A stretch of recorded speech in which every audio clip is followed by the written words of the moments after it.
Dari Mentawai, dari Jogja, dari yang lain.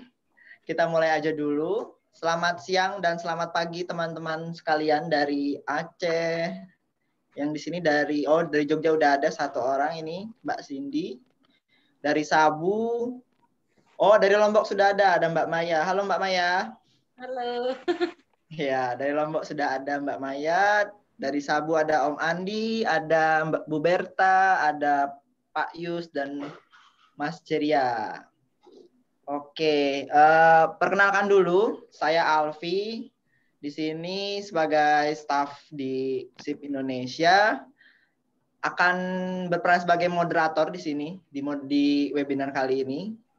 Webinar kali ini temanya tentang cerita kita warnai dunia. Jadi kita di sini mau bahas tentang gimana sih caranya kita bisa menemukan momen-momen yang tepat untuk kita bisa ceritakan, terus gimana caranya kita bisa bercerita, bagaimana kita bisa bercerita lewat foto, bagaimana kita bisa memulai berkarya dengan cerita-cerita kita. Mau kita ketika kita jalan menuju sawah, menuju kebun, atau kita menuju kantor, mungkin kita pasti menemukan sesuatu yang menarik buat kita. Dan mungkin kita selama ini, kayaknya kalau diceritain ini bagus nih, tapi kita bingung nih nyeritainnya gimana. Nah, kita akan bahas hari ini.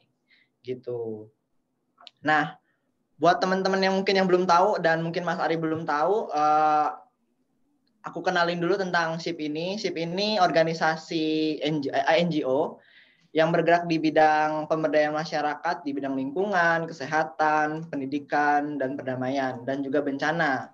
Nah, ini ada beberapa wilayah dampingan kita, Mas Ari. Ada di paling ujung barat, ada Aceh Tamiang. Terus ada Mentawai. Ada juga di Pandeglang, di Banten. Terus juga di Jogja sendiri ada 3 desa di Jogja. Ada juga di Lombok Utara, terus juga di Lombok Timur, lalu ada di paling dekat Australia ada Saburai Jua, NTT, juga ada di dekat Filipina ada Palu, Sigi, dan Donggala, gitu. Nah, hari ini kita akan coba mendengarkan sharing dan cerita dari Mas Ari tentang gimana sih tadi kita mau bercerita, gimana kita bisa berkarya lewat cerita dan foto, bisa kita berkarya dengan cerita-cerita menarik kita, dan bagaimana mengemasnya. Nah, ini kita kedatangan ada Mas Ari di sini. Beliau ini dari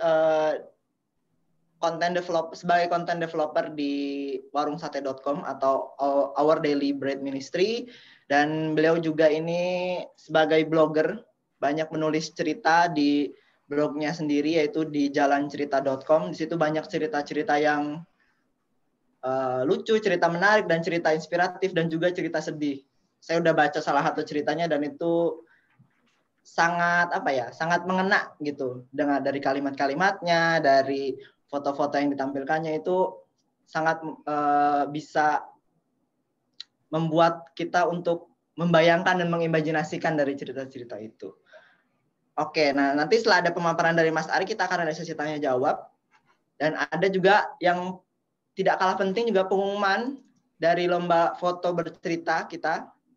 Dari 37 karya yang masuk, ada 3 yang jadi juara dan 1 juara favorit. Nah, mungkin biar lebih panjang waktu untuk Mas Ari sharing dan bercerita, mungkin saya serahkan ke Mas Ari. Oke, silakan Mas Ari. Oke, thank you. Terima kasih untuk waktunya, Mas Alfian. Selamat pagi juga untuk teman-teman yang lokasinya sangat jauh dari Jakarta. Tadi ada di Aceh Tamiang, Jogja, Sabu, dan Lombok ya. Kalau tidak ada teknologi, mungkin kita nggak bisa ketemu nih ya. Karena untuk datang ke daerah-daerah itu ongkosnya sangat mahal dan juga waktunya nggak mungkin cuma sehari 2 hari ya. Tadi seperti sudah dibilang butuh penerbangan, naik kapal laut. Tapi kita mengucap syukur karena dengan teknologi, walaupun pandemi ini membuat banyak aspek hidup kita ini terkoyak-koyak, Tapi dengan adanya teknologi ini kita masih bisa tetap melakukan sesuatu yang bermanfaat. Salah satunya lewat sesi sharing ini. Saya coba bagikan presentasi saya di sini. Oke. Sebentar.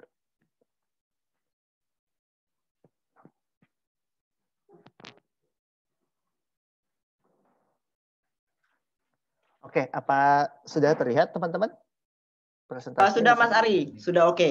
Sudah Oke, terlihat.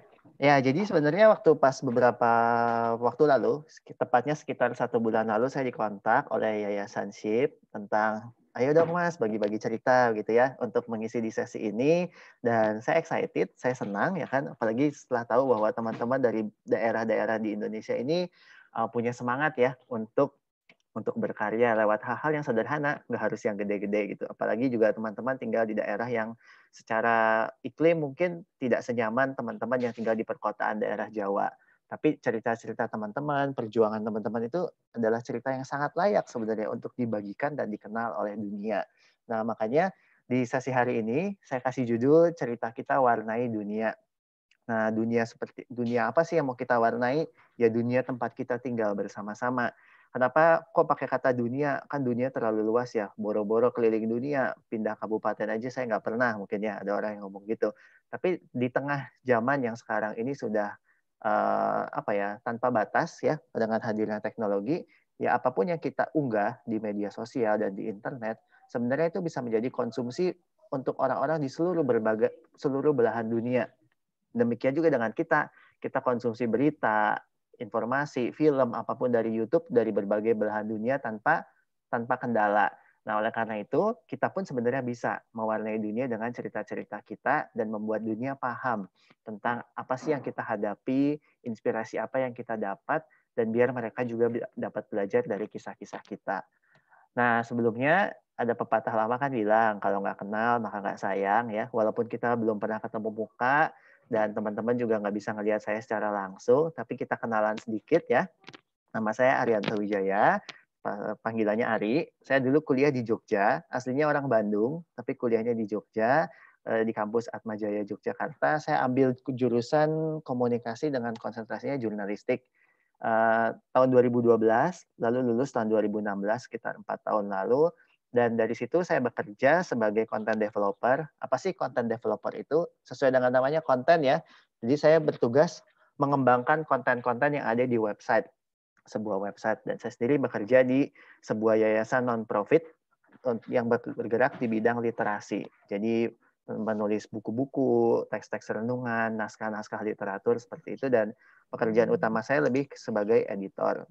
Jadi karena memang saya di bidang jurnalistik ya dulunya, jadi berkaitan dengan kata-kata. Sebenarnya kalau ditanya dulu cita-citanya apa, nggak mau jadi editor begini, pengennya jadi dokter ya.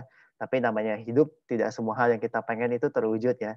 Dari awalnya pengen ngobatin orang, sekarang kerjanya jadi ngobatin kata-kata. Tiap hari meriksa tulisan-tulisan, naskah-naskah, dari yang isinya cuma curhat pakai bahasa alay, yang pakai kombinasi huruf dan angka itu ya, dipoles sedemikian rupa menjadi satu artikel yang utuh, yang kalau dibaca orang enak, yang orang ngerti, oh ini ngomong ini nih artinya gitu. Dan selain saya kerja sebagai content developer, saya juga mengisi waktu luang sebagai blogger.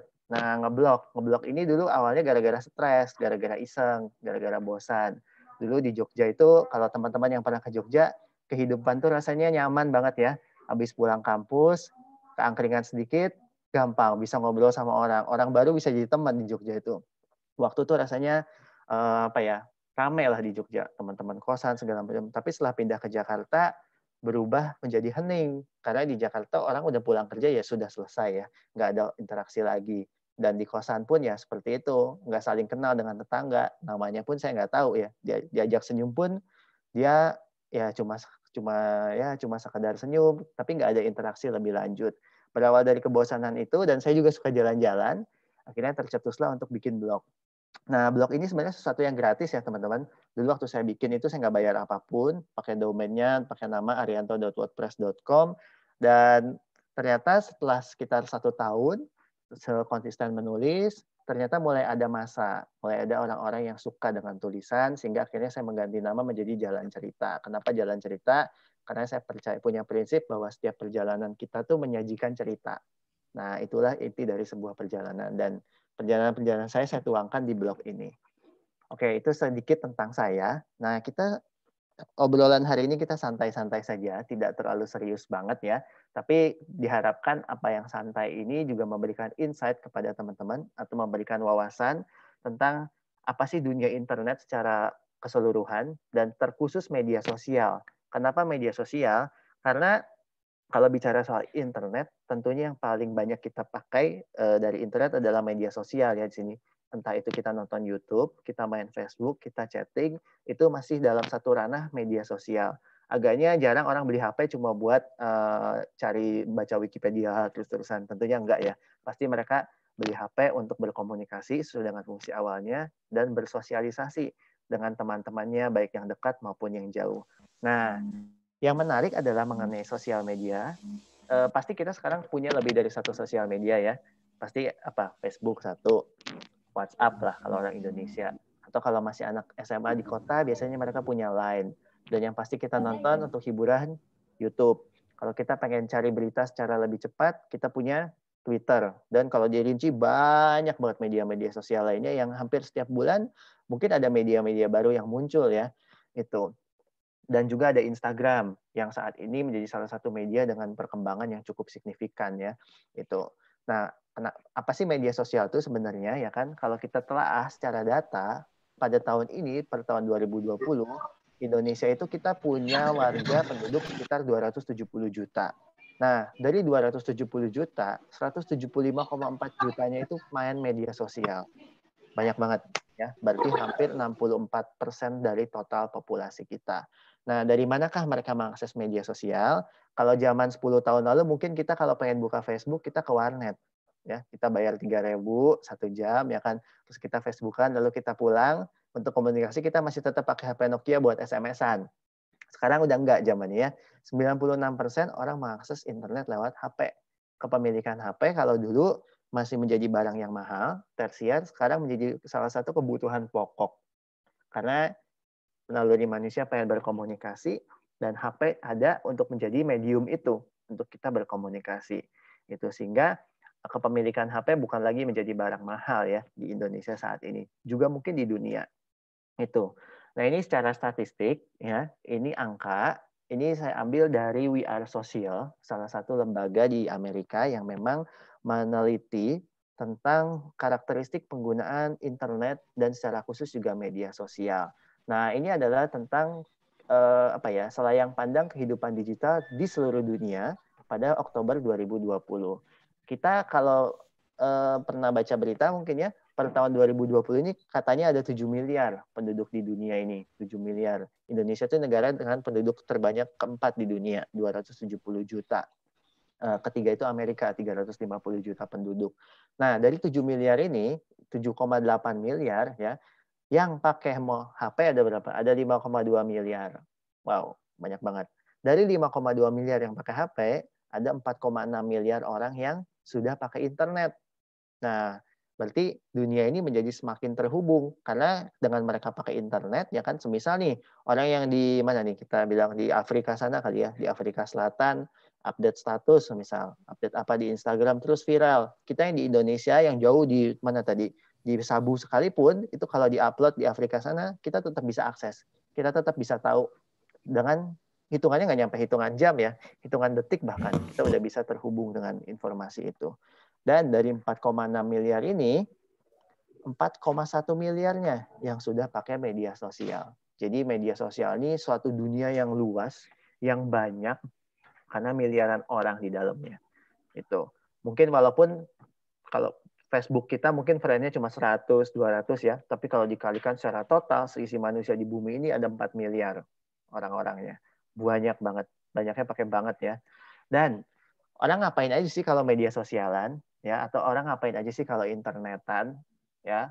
Nah, ini yang unik adalah di Oktober 2020 juga riset ini biasa diperbarui tiap bulan. Nah, di Oktober ini bulan kemarin ya, itu dari rata-rata orang di dunia itu pakai internet 6 jam 55 menit kalau di total. Berarti 7 jam ya. 7 jam orang internetan. Waktu yang sangat lama. Kita makan paling cuma 15 menit sekali makan ya. Kalau doa mungkin cuma 1 menit, 2 menit, 5 menit gitu ya.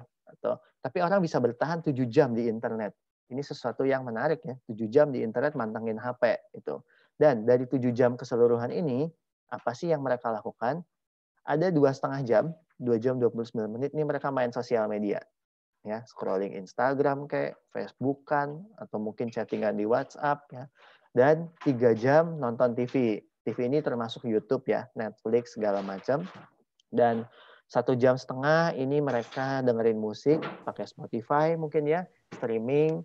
Dan yang terakhir ada 1 jam 14 menit ini main game. Memang kalau main game ini nggak semua orang suka main game ya, orang-orang tertentu. Tapi memang paling banyak proporsi dari 7 jam ini adalah di nonton TV dan media sosial. Nah, makanya media sosial ini penting banget sebenarnya ya, karena hampir 3 jam orang itu meluangkan waktu setiap hari hanya untuk bermain media sosial. Apa aja yang dilihat tentunya macam-macam. Kalau baca buku boro-boro 1 jam ya, kayaknya 5 menit pun kita sudah ngantuk gitu. Nah, dengan jumlah pengguna sebanyak itu, ya, apa sih yang sebenarnya dicari orang ya di internet atau di media sosial? Ini dari 5.000 orang yang disurvei, ya, ini beda dari 5.000 orang yang disurvei, tetap paling tinggi adalah orang bermedia sosial, 37 jumlahnya. 29 baru main email. Email ini mungkin biasa email lebih ke urusan kerjaan ya. Kita nggak mungkin kalau misalkan ngobrol suami istri lewat email, tentunya nggak. Pasti lewat WhatsApp atau mungkin lewat komen-komen di Facebook ya, lewat Instagram dan lain-lain. Lalu 23 orang memilih nonton video online, 23 orang juga mencari sesuatu, googling, karena googling sesuatu yang familiar ya. Kalau dulu kita ada apa-apa, kita tanya orang. Kalau di kota terlebih ya, dikit-dikit Google lebih dipercaya daripada orang. Karena Google nggak nipu. Walaupun kadang kalau kita pakai Google Maps, dia suka ngarahin jalan ke jalan-jalan yang nggak beraspal, malah bikin kita nyasar gitu ya. Tapi Google tetap dipercaya, sehingga 23 orang dari 5.000 lebih memilih untuk mencari sesuatu di internet. 19 main online games, dan yang semakin turun adalah orang baca koran, media. Orang baca informasi dari mana? Dari media sosial. Ya, kita follow akun-akun yang kita nggak jelas, ya kan? Share apa? Viral. Minum ini 1 detik tubuh Anda langsing. Kita tonton videonya, lalu kita share, ya kan? Padahal benar apa informasinya? Walau-alam. Kita nggak tahu. Lebih banyak nggak benernya. Tapi kita tetap share. Kenapa? Karena kita merasa hati kita, aspek perasaan kita udah disentuh tuh sama si media itu. Nah, apa sih dampak media sosial ya? Banyak banget kan dari miliaran orang gitu ya kan. Emang kan saya cuma update status, apa bisanya mewarnai dunia boro-boro dilihat ya kan. Mungkin pemikiran kita begitu ya. Tapi dengan miliaran orang yang menggunakan ya toh, apa yang kecil menjadi sesuatu yang berdampak besar. Ya, peribahasanya adalah satu lidi kita patahin gampang ya kan. Tapi kalau lidinya kita jadiin sapu lidi kita patahin susah ya kan. Demikian juga dengan halnya analoginya kalau kita pindahkan ke media sosial ya kan. Seandainya 1 orang bikin berita bohong gitu ya kan, ya efeknya mungkin nggak kenapa-napa. Tapi berita bohong itu dipercaya sama 1 kampung, ya kan.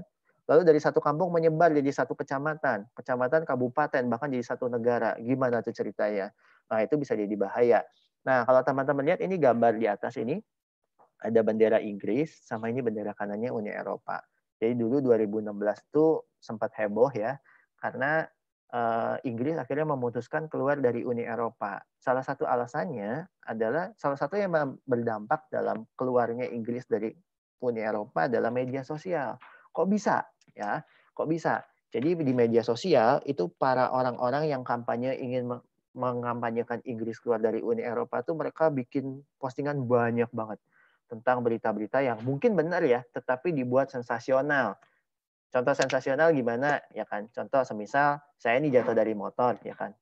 Berita sederhana kan ya.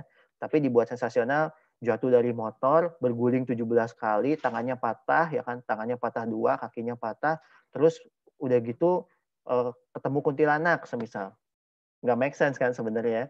Jatuh dari motornya benar ya kan, tapi bumbu-bumbunya yang nggak benar gitu ya kan. Nah, itu yang terjadi ya kan, sehingga akhirnya keluar ya kan, orang-orang akhirnya 55% vote untuk keluar dari Uni Eropa. Demikian juga dengan yang sebelahnya, Donald Trump ya. Kalau ikutin berita ya, waktu itu dengan hate speech ya, politik-politik, kata-kata yang bersifat rasis segala macam, akhirnya mendorong si presiden, pengusaha ini naik menjadi kursi presiden. Atau tapi dua contoh itu mungkin terlalu jauh ya buat kita ya. Itu di belahan bumi lain ya. Nah, mungkin yang bawah ini lebih familiar dengan kita, lebih relate, lebih dekat ya. Tersinggung status media sosial, emak-emak di Makassar keroyok tetangga kos. Nah, ini sifatnya jauh lebih personal ya kan, tetapi ini media sosial bisa berdampak seperti ini ya. Mungkin maksudnya kalau orang ini ya mereka memanfaatkan media sosial selain untuk sebagai pertemanan, sebagai sarana menyinggung online ya. Kalau pengen negur langsung takut gitu ya. Ya udahlah, taruh aja di Facebook ya kan. Sialan bener nih orang bla bla bla bla bla. Maksud kita ingin memberi efek jera, tapi dampaknya bukan cuma itu. Kita pengen mempermalukan orang di muka umum. Tapi satu hal yang bisa kita petik adalah kita tuh tidak pernah bisa mengontrol dampak dari apa yang kita upload di media sosial. Kalau kita marah-marah ya dampaknya seperti ini. Bisa jadi itu malah berujung pada kekerasan atau mungkin pencemaran nama baik atau bahkan bisa menyeret kita ke ranah hukum ya. Terus ini juga ada nih yang masuk kekerasan. Tersinggung unggahan status Facebook. 3 warga ditikam saudara sendiri. Serem ya. Nah ini dampak-dampak negatifnya. Tapi di balik dampak negatif ini yang sering kita lihat, ada lebih banyak sebenarnya dampak-dampak positif. Cuma ini jarang digali. Karena biasanya kita kalau ngomongin media sosial, ngomongin internet, mungkin kita antipati. Kita melihat bahwa ini sebagai satu hal yang perkembangan teknologi yang punya dampak buruk gitu ya. Kalau kata orang-orang, mungkin ada kita di sekolah atau kita ikut seminar. Tapi sebenarnya media sosial tuh punya dampak yang baik juga selama kita tahu menggunakannya. Analoginya ibarat kita memberikan pisau atau golok ke orang dewasa yang memang pekerjaannya menyabat kelapa sama kita kasih ke anak kecil umur 3 tahun. Kalau golok itu kita kasih ke anak kecil umur 3 tahun, ya jelas itu bisa menjadi melukai. Tapi kalau kita kasih ke orang dewasa yang memang pekerjaannya untuk nyabetin kelapa, itu bisa menghasilkan uang. Jadi tergantung siapa yang memakai. Itu. Nah, di tengah banyaknya konten-konten negatif ya yang mengisi media sosial kita, nah inilah tugas kita nih, tugas kita semua. Nggak peduli mau tinggal di Jakarta kayak tinggal di Papua, tinggal di Sabu ya, tinggal di Aceh ya kan, adalah tugas kita yang memiliki akses kepada internet dan juga HP untuk memenuhi media sosial kita dengan konten-konten positif ya. Apa sih konten positif ya kan? Harus gitu bikin cerita, bikin khotbah gitu ya, atau gimana? Nggak perlu yang begitu ya kan. Kita bisa mulai dari hal yang paling sederhana. Cerita kita ya kan. Cerita kita yang sederhana ya, itu bisa menjadi satu konten-konten yang mewarnai media sosial kita. Itu kenapa sih harus modelnya cerita? Nah, ini ada satu istilah bahasa Latin ya. Kalau dulu di sekolah pernah dengar mungkin zaman SD manusia itu disebut Homo sapiens ya. Terus manusia makhluk sosial bla bla bla bla bla.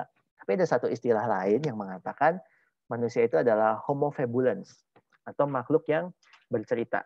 Kok gitu? Makhluk bercerita. Gimana ceritanya nih ya?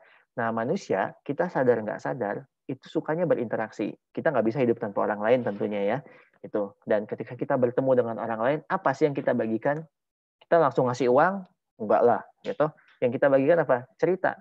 Apa kabar? Gimana tuh tadi di situ, ya kan?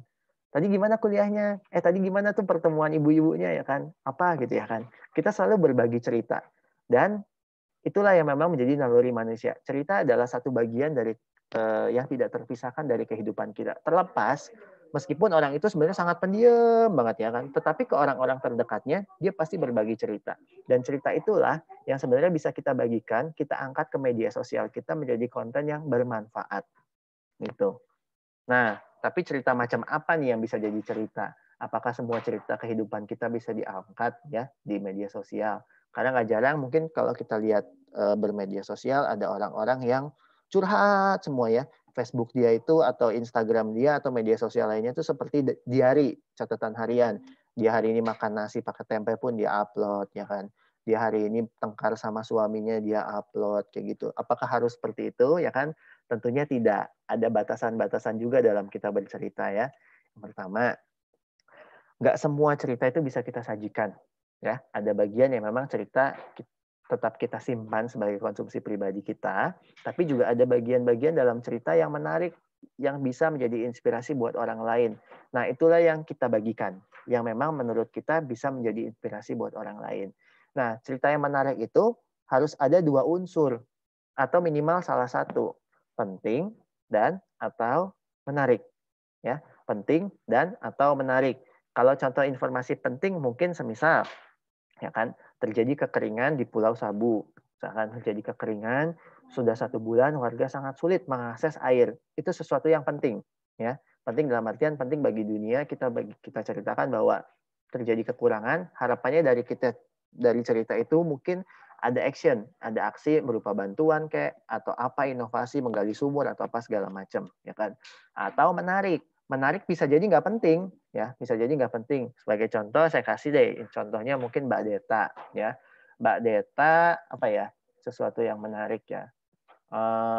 Oke, Mbak Deta mau ke kondangan semisal ya, tapi karena dia buru-buru, dia sendalnya salah pakai, yang kiri pakai sepatu, yang kanan pakai sendal swallow, ya kan. Itu nggak penting ya kan, tapi bisa jadi menarik. Menarik buat siapa ya? Buat teman-teman dia, buat lingkungan sekitarnya, ya kan. Nah, bisa kita pilih salah satu atau dua-duanya, yang penting dan menarik. Semisal contoh yang penting dan menarik ada dalam kisah tentang kekeringan di Pulau Sabu tadi, ya kan? Yang menariknya apa? Oh, ada salah satu warga, dia bergotong royong, ya kan, menggali sumur, tiba-tiba keluarlah sumber air. Bisa jadi itu menarik. Pentingnya apa? Pentingnya berita kekeringan. Yang menariknya apa? Inisiatif seorang warga untuk tidak berpangku tangan. Itu. Jadi kita harus pastikan ada salah satu atau mungkin dua unsur, penting atau menarik. Itu. Ini contoh juga si Anwar manjat pohon kelapa. Penting nggak? Nggak penting ya kan? Nggak penting banget ya kan? Kecuali di atas pohon kelapanya ada sesuatu ya. Menarik nggak juga ya kan? Karena pohon kelapa sesuatu yang biasa. Kecuali judulnya diganti Anwar memanjat pohon toge ya kan? Atau memanjat padi. Mungkin bisa jadi menarik ya. Atau mungkin itu berita yang agak nyeleneh ya. Tapi apa sih yang membuat poin ini bisa jadi menarik? Kita harus gali. Semisal kalau ini jadinya si Anwar manjat pohon kelapa, tingginya 30 meter. 30 meter berarti tinggi banget ya. Pohon kelapa rata-rata mungkin sekitar 10-15 meter. Ini 30 meter, tinggi banget. Tanpa alat bantu. Nggak pakai tali, nggak pakai apa, ya kan. Dia naik tuh, tok, tok, tok, tok, ya kan. Terus dia panen 10 kelapa. Plok, plok, plok, plok. Terus kelapa-kelapanya dijual buat beli peralatan sekolah. Si Anwar ini baru umur 8 tahun, misal. Lalu kita angkat ceritanya. Menarik nggak? Menarik mungkin. Terkhusus bagi kalau misalkan audiens yang baca, audiens yang melihat itu dari daerah kota mungkin ya kan. Orang kota yang menganggap pohon kelapa itu susah dipanjat ya kan. Ketika baca cerita ini ditambah dengan gambar mungkin akan terenyuh. Kok bisa ya? Kok perjuangannya keras banget ya untuk sekolah bla bla bla bla bla. Sehingga dari kisah sederhana ini yang diketuk adalah hati nurani orang yang membaca. Sisi perasaannya gitu. Nah, tapi cerita doang itu kadang nggak cukup ya. Ada yang manusia itu menyukai keindahan ya. Manusia menyukai keindahan. Kita jatuh cinta sama orang pertama-tama mungkin kita melihat fisiknya dulu tentunya ya. Kita nggak mungkin kan ngelihat orang itu kita nggak lihat terus tiba-tiba kita suka gara-gara suaranya doang. Mungkin ada ya kan. Tetapi lebih banyak kita tertarik karena fisik. Itu aspek estetik itu sangat penting. Manusia menyukai keindahan. Kalau teks doang itu agak susah. Kenapa? Karena memang orang kita ya kita sendiri kita malas membaca ya tentunya. Kita lebih suka kalau disuguhkan sesuatu yang sifatnya visual atau gambar. Nah, oleh karena itu kita bisa melengkapi cerita kita dengan setitik keindahan. Apa keindahannya? Ya kan? Ya kamera, ya foto, gitu. Nah, semua kan ada pegang smartphone di sini ya. Kalau udah bisa ikut Zoom, berarti kita pakai smartphone. Pasti ada internet di sini. Ya, nggak ada di sini yang masih pakai Nokia yang zaman jadul yang bisa buat ganjel pintu, udah nggak ada itu ya. Semua udah pada pakai HP, minimal Android ya. Android versi keberapa nggak penting, tapi minimal udah bisa connect internet dan HP-nya udah mendukung kamera.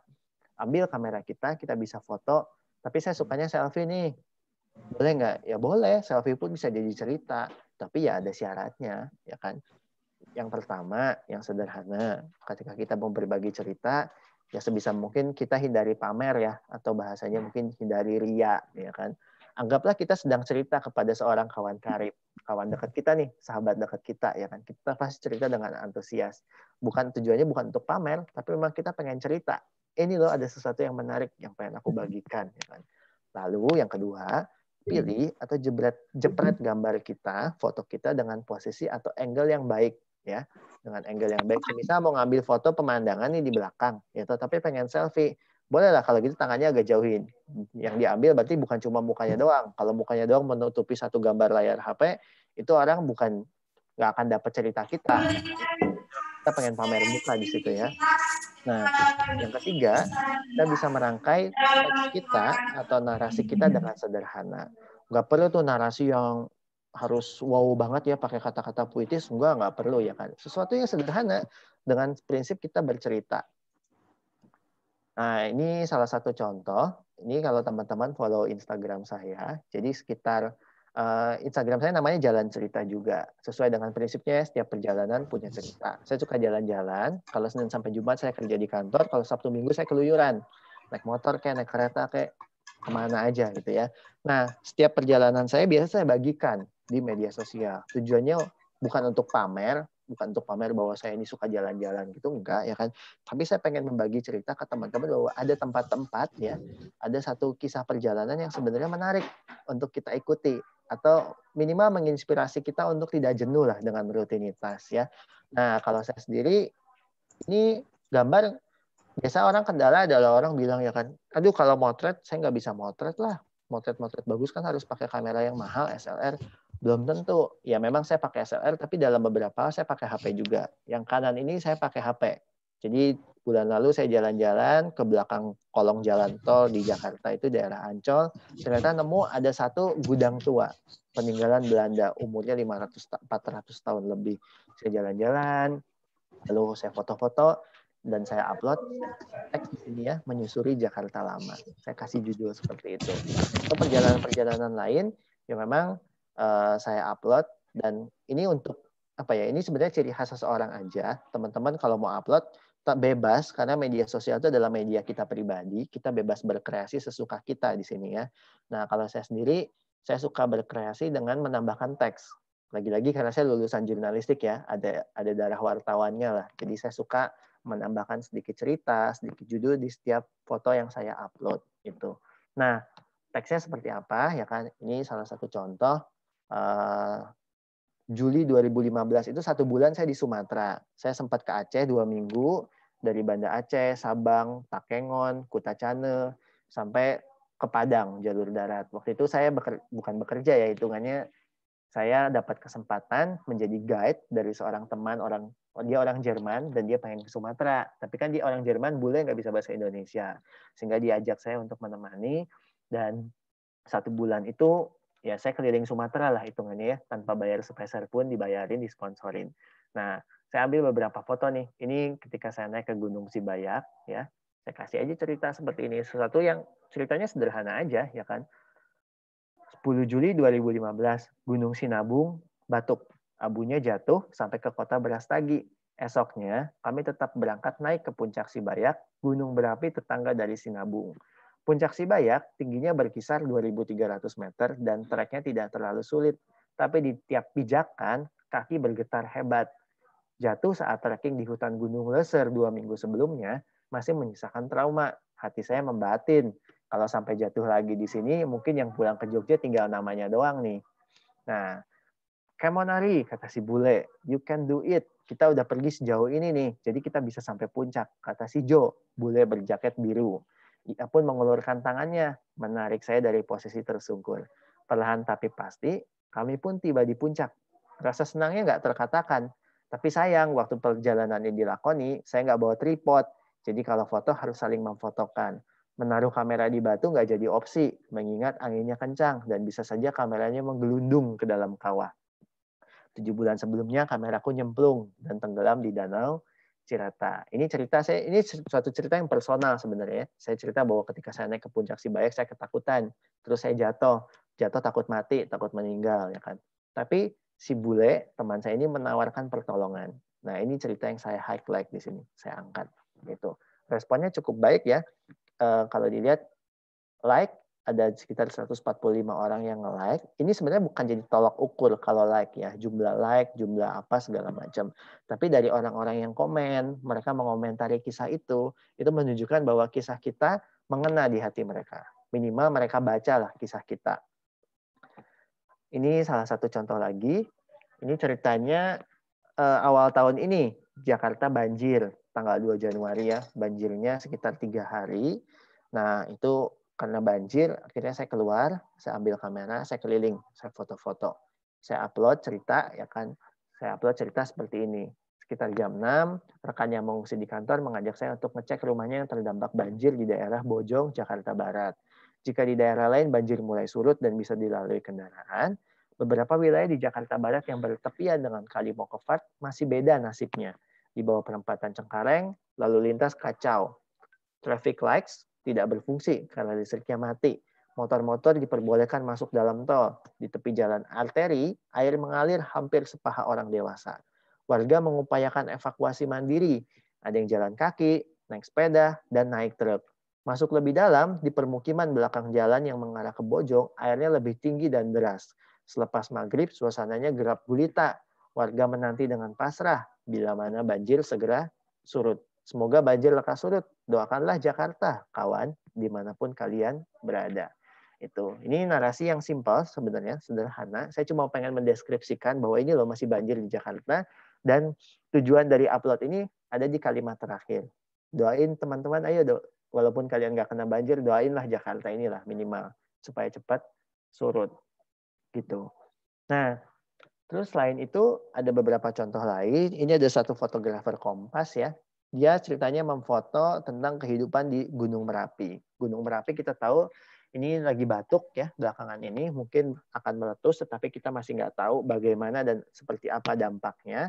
Ada fotografer bencana yang memang dia bertugas mendokumentasikan. Nah, dia foto seperti ini. Dia cerita tentang Gunung Merapi, bla bla bla bla bla bla bla. Lalu di sini dia tambahin ada fotonya. Fotonya merupakan seorang warga desa yang bekerja seperti biasa, meskipun gunungnya di belakang udah mulai ngeluarin asap. Ini salah satu cerita yang bisa kita bagikan. Ya, fotonya sederhana, nggak harus foto yang wow gimana ya kan. Tapi dari fotonya kita bisa melihat ya tentang bagaimana warga desa mereka hidup berdampingan dengan gunung yang udah mau meletus nih di belakangnya. Kayak gitu. Nah, pertanyaan selanjutnya, kalau kita kebanyakan cerita, terus siapa yang bakal nyimak? Ya, ini mungkin ketakutan terbesar kita ya. Ngapain sih kita cerita-cerita upload kayak gitu ya kan, kayak bakal ada yang baca aja ya kan. Nah, tetapi kalau kita prinsipnya ketakutan seperti itu, kita tidak akan pernah mulai berkarya jatuhnya ya. Nah, hal sederhana kalau kita mau mulai cerita, kita bisa mulai dari lingkaran pertemanan yang kecil. Media sosial kita tentu isinya orang-orang yang kenal kita ya, teman-teman dekat. Lalu kalau kita bertemu orang baru, mungkin kita bisa berteman juga di media sosial, sehingga makin hari makin bertambah. Tapi prinsipnya mulailah dulu dari yang kecil, ya. Yang kedua adalah konsisten. Konsisten dalam artian jangan hari ini upload lagi setahun kemudian, ya. Nggak, kalau bisa konsisten, ya. Misalkan seminggu kita pengen upload satu konten, satu cerita, atau 2 minggu sekali nggak apa-apa. Yang penting kita konsisten. Lalu yang ketiga berjejaring. Nah, media sosialnya adalah media tanpa batas. Kita bisa berteman dengan sebanyak mungkin orang ya. Ada orang-orang yang mungkin interestnya sama atau kesukaannya sama dengan kita. Semisal kita suka foto hewan ya. Lalu kita ketemu akun-akun yang juga suka foto hewan. Kita bisa tuh saling follow, lalu saling mengobrol dan berjejaring. Yang keempat, kuasai skill tambahan. Ya, ini penting juga kita harus belajar sehingga skill kita dalam pemanfaatan media sosial juga HP bisa meningkat seiring kita menggunakannya. Ini salah satu contoh ketika waktu saya memulai blog. Saya memulai blog di tahun 2014. Nggak ada yang baca, teman-teman. Ini nggak ada yang baca di sini ya. 2015 juga masih nggak ada yang baca. 2016 baru mulai ada yang baca nih di sini. 2017 mulai ada yang baca. 2018 mulai naik. Dalam setahun saya mendapat 260 ribuan orang yang baca. Dan di 2019 hampir 500 ribu orang yang baca. Ya, dulunya nggak ada yang baca. Dan sekarang rata-rata setiap minggunya ada sekitar 1000-an orang yang masuk ke blog untuk baca cerita. Gitu. Nah, angka ini nggak didapat secara instan tentunya. Ada 4 tahun yang saya lakukan ya, walaupun dulu 4 tahun itu ya dibilang serius banget enggak ya. Nggak serius-serius banget, tapi ketika kita konsisten akan membuahkan hasil. Akan ada orang yang baca, akan ada orang yang tertarik dengan kita, dengan cerita kita, bahkan dengan diri kita, dengan kehidupan kita. Gitu. Oke, nah ini masuk ke sesi yang cukup teknis ya, bahasan yang cukup teknis. Gimana sih caranya supaya membuat foto kita lebih menarik, lebih ciamik? Kemarin saya lihat foto-foto yang dari teman-teman kirimkan, foto-fotonya bagus-bagus ya, bagus-bagus, sederhana, ada yang bercerita fotonya. Tapi ada juga mungkin foto yang secara penampilan masih kurang ya, dan secara teknis masih bisa ditingkatkan ya. Tapi memang sesi ini kita terbatas, jadi kita juga nggak akan bahas terlalu banyak tentang teknis-teknis foto, karena ini bukan workshop tentang fotografi tentunya ya. Tapi salah satu ada cara-cara sederhana yang bisa kita lakukan untuk membuat foto jepretan kita menjadi lebih ciamik atau lebih bagus ya. Pertama, kita perlu belajar di sini ya tentunya. Skill atau keterampilan tidak datang secara instan. Kita perlu belajar. Nah, jangan malu nih kalau karya kita terlihat jelek. Justru kita perlu malu kalau kita nggak pernah belajar buat berkarya. Nah, belajarnya lewat mana? Ya kan? Pertama, kita bisa ikuti atau berteman di media sosial dengan akun-akun fotografi atau perjalanan. Ya, banyak tuh foto-foto. Kita liatin cara mereka foto, contohnya kayak gimana. Lalu kita pelajari cara mereka bercerita, ya, cara mengambil foto. Ada akun-akun, kalau teman-teman punya Instagram, teman-teman bisa follow ini akun-akun ini ya, dan teman-teman bisa pelajari di situ.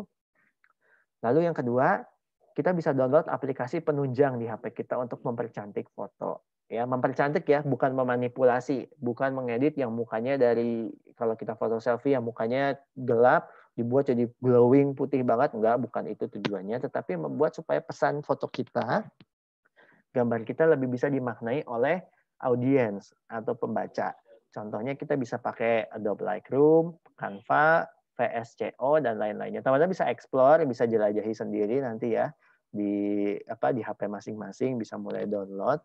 Dan yang ketiga, mulailah berteman dengan beragam jenis orang yang sesuai dengan interest atau kesukaan kita. Ya, seperti tadi aku bilang ya, kalau kita sukanya cerita, sukanya apa, kita bisa cari di media sosial orang-orang yang memang hobinya mirip-mirip. Lalu kita bisa mulai mengobrol dan berjejaring di situ. Nah, ini aspek teknis lainnya ketika kita motret ya. Yang pertama, perhatikan komposisi. Ya, komposisi itu adalah apa ya bahasanya itu, bagian-bagian dalam hal foto kita perlu perhatikan. Contoh ya, ada foto yang kanan dengan yang kiri. Lebih estetik yang kiri dibandingkan yang kanan. Kenapa?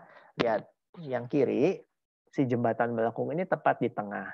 Lalu ada dua objek orang pegangan tangan di sini ya. Sedangkan yang ini dia lebih luas gambarnya, lebih luas, tetapi membuat kita jadi nggak fokus. Kita ngelihat gambar yang kanan ini mah biasa aja kayaknya ya. Beda banget sama gambar yang kiri. Nah, kalau yang kiri ini, kita begitu kita lihat, fokus kita tuh langsung tertuju ke tengah ini, ke jembatannya orang yang lagi pegangan tangan, dan bawahnya menghasilkan refleksi. Ya, atau kayak cermin. Jadi jembatannya seperti ditaruh di atas kaca, padahal ini di atas sungai, kayak gitu. Aspek keindahan atau estetiknya menjadi lebih terlihat. Jadi kita bisa mulai memperhatikan komposisi. Yang kedua, sudut, angle atau sudut pengambilan gambar. Jadi kalau kita motret, yang penting adalah dalam kamera HP pun jangan malas gerak. Kita bisa explore, kita bisa jelajahi posisi mana yang paling bagus buat memotret. Contoh, ini foto kanan sama foto kiri. Nah, tadi foto menara Eiffel ya, tag. Ini dia ngambil gini doang. Bagus menaranya, ya kan. Tapi kalau kita lihat lebih wow yang mana fotonya? Tentunya yang kiri, ya. Yang kiri ini karena diambil dari bawah lebih menunjukkan ini menaranya megah banget nih, kaki-kakinya kuat banget. Nah, jadi angle ini menentukan bagaimana foto itu dimaknai oleh pembaca kita atau oleh pemirsa kita. Terus yang ketiga juga perhatikan detailnya, ya. Ini kedua foto ini sama-sama dramatis nih. Jadi ini seperti pemandian di Eropa sana, ya kan, air panas, warnanya hijau, ya kan. Tapi kata si admin yang kiri lebih asik. Kenapa? Lebih sepi. Ya, hijaunya lebih dapat dan ada orang di sini. Orang yang duduk di sini lebih menunjukkan kesan apa? Ini tempatnya nyaman banget, ya. Dan detail-detailnya lebih terlihat batu-batunya. Kalau yang kanan dia nggak kelihatan nih detailnya, batunya cuma hitam. Orang bisa aja mikir ini mah batu kali, ya kan? Tapi ternyata bukan ya. Terus juga orangnya terlalu ramai di sini. Ya, sehingga kesan keindahan foto atau estetiknya lebih nyampe di yang sebelah kiri daripada yang sebelah kanan. Tetapi tentunya untuk mendapatkan foto yang seperti yang sebelah kiri ini ada perjuangannya ya. harus nunggu dulu, nunggu momen, nunggu sepi, segala macam. Memang tidak asal jepret ya, ada perhitungannya. Dan yang paling penting ketika kita memfoto, ketika kita menjadikan media sosial atau HP kita sebagai tempat berkarya, tetaplah, apalagi kalau kita hidup di daerah bencana, tetap kita harus mengutamakan empati. Ya, walaupun foto mungkin jadi hal yang baik, kita pengen bagikan ke dunia, tetap utamakanlah kemanusiaan kita. Ini salah satu contoh ini di koran Kompas. Saya lupa tahun berapa ya. Ada bencana Merapi ini, ya kan? Mereka tulis nih, orang butuh difoto, butuhnya bantuan. Nggak butuh kalau cuma difoto, mereka butuh bantuan. Nah, sebenarnya goal tujuan foto adalah supaya menarik simpati orang, ya kan? Tetapi ketika itu digunakan, ketika itu dilakukan secara berlebihan, bahkan fokusnya bukan untuk menolong, ya kan? Itu malah menjadi lebih banyak mudaratnya, atau malah merugikan, terkhusus kepada orang-orang yang memang terdampak bencana itu sendiri. Begitu. Nah, dunia internet itu dunia yang tanpa batas, teman-teman, ya. Kita bisa menjelajahi dunia itu yang luas, ya kan? Kita jelajahi dan torehkan warna kita. Kalau selama ini media sosial mungkin penuh hanya cerita tentang Jakarta yang sibuk ini itu dengan berita COVID, ya kan? Kita bisa penuhi, kita bisa warnai cerita media sosial kita, ya kan? Dengan cerita-cerita dari daerah Sumba, mungkin ya, dari daerah timur, dari Aceh, dari Palu, tentang bagaimana teman-teman di sini, walaupun mungkin orang-orang di kota sibuk dengan COVID, ya kan, kalian pun punya perjuangan sendiri, gitu ya kan, yang sebenarnya tidak kalah penting daripada perjuangan orang-orang di kota, ya kan. Dan disitulah kita bisa memberi warna, ya kan. Tapi yang ingat, ya, di tengah internet yang tanpa batas itu jangan sampai kita tersesat. Tersesat dalam artian ketika kita terlalu asik bermedia sosial, ketika kita pengen foto kita supaya laku, kita pada akhirnya menjadi bikin berita bohong, memanipulasi foto segala macam, kiranya itu jangan sampai kita lakukannya. Kiranya kita tetap pada ranah yang benar, ranah untuk berbagi cerita, ranah untuk menginspirasi, bukan ranah untuk kita pengen mencari profit, pengen mencari nama, dan lain-lain. Begitu. Oke, sekian sharingnya dari saya. Saya kembalikan ke Mas Alfian.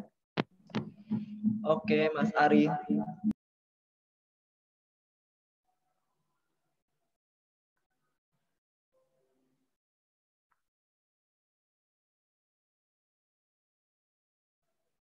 Mas sepertinya masih di mute. Oh ya, oke Mas Ari, makasih atas sharingnya. Menarik banget tadi ada Mas Ari menceritakan gimana perjalanan Mas Ari untuk proses menulis, proses untuk bagaimana Mas Ari menemukan momen, bagaimana Mas Ari bisa menceritakannya, dan bagaimana cerita itu dengan konsisten bisa bertumbuh dan tentunya berdampak bagi orang-orang yang membacanya. Nah, mungkin ini sekarang kita masuk di sesi tanya jawab untuk mungkin teman-teman yang tadi sudah mendengarkan, yang sudah mendengarkan sharing dari Mas Ari, ada pertanyaan atau penasaran nih, sebenarnya gimana sih Mas Ari bisa sekeren itu, bisa fotonya keren, terus ceritanya juga mengena banget gitu. Mungkin ada dari teman-teman, dari staf lapangan ataupun teman-teman yang lain, boleh. Sekarang kita ada sesi pertanyaan. Sabu. Oke. Boleh. Oh ya, langsung ya ini ya? Ya, langsung aja. Oke, terima kasih semuanya. Selamat siang teman-teman dan narasumber Mas Arianto. Setelah menyimak ini, kalau menurut saya teknis, kalau terkait dengan teknis itu kan mungkin bisa dipelajari gitu ya, atau mungkin ya bisa satu kali ngambil nggak bagus, berkali-kali akhirnya menemukan. Tapi ketika terkait dengan momentum dan feel-nya, ketika berjalan-jalan feel-nya hilang misalnya gitu, atau mungkin mengalami sesuatu ternyata kita secara rasa atau kondisi kita sedang nggak lagi bad mood misalnya gitu. Bagaimana itu Mas? Karena saya yang udah jalan jauh bad mood, nggak dapat momentum, ya itu yang mungkin sedikit saya tanyakan terkait itu. Yang kedua tentang penulis ceritanya ini, bagaimana cerita ini bisa simple, mengena, orang bisa lebih lebih mempengaruhi misalnya gitu. Itu Mas mungkin bisa ada Oke. bergambar dan mungkin gambarnya mungkin agak secara teknis agak jelek tapi ceritanya itu malah yang bikin orang jadi terenyuh misal kayak gitu. Terenyuh itu ya istilahnya lagi ngah gitu. Itu terima kasih Mas. Oke. Ini Mas Andi posisi di mana ini? Di Sumba? Di Sabu. Sabu. Oke. Oke. Ada pertanyaan yang lain mungkin biar sekaligus dijawab atau satu-satu Mas Alfian?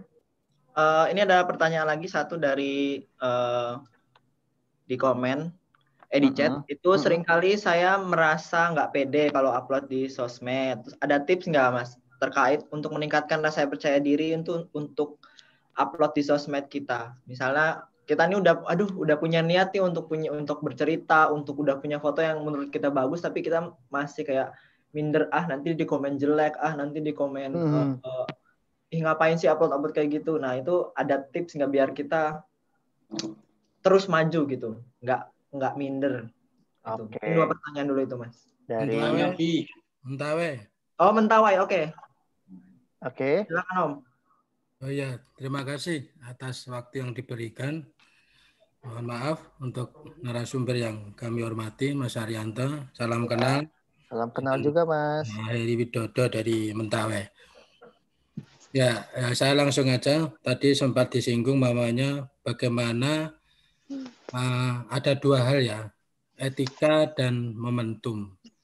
Jadi kan kebanyakan kalau saya punya mensos tapi bukan maniak mensos ya. Jadi ya punya media sosial tuh ya untuk sekedar melihat jendela luar gitu ya, biar tidak terlalu jadul gitu. Tapi saya bukan orang yang aktif di media sosial.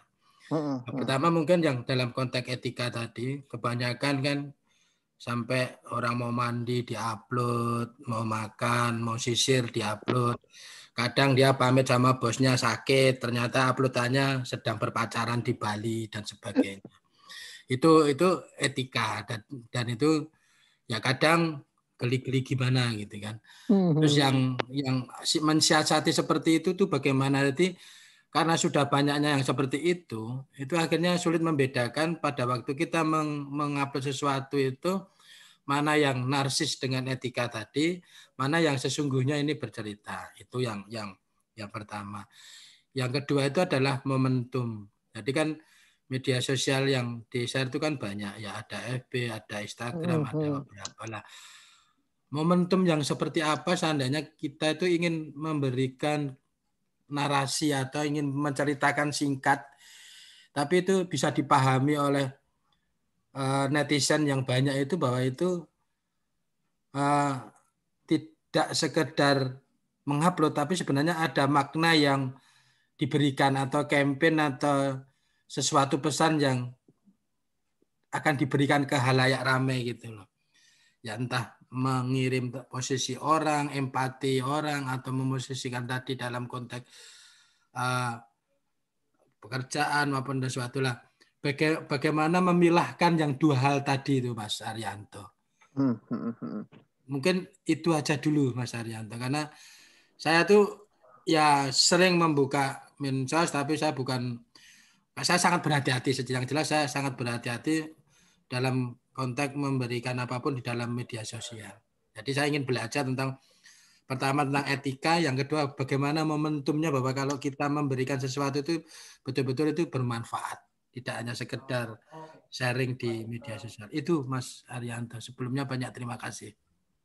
Oke, sama-sama. Terima kasih untuk Mas Heri. Oke, saya coba jawab ya beberapa.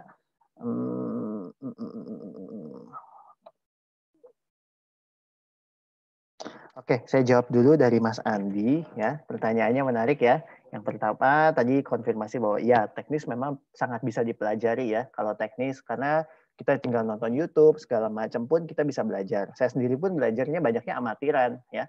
Memang ada beberapa kursus yang saya ikuti tetapi lebih banyak amatiran. Kenapa? Kalau kursus bayarnya mahal ya. Terakhir saya ikut kelas penulisan narasi itu tahun 2018 itu 4 juta dalam 3 bulan.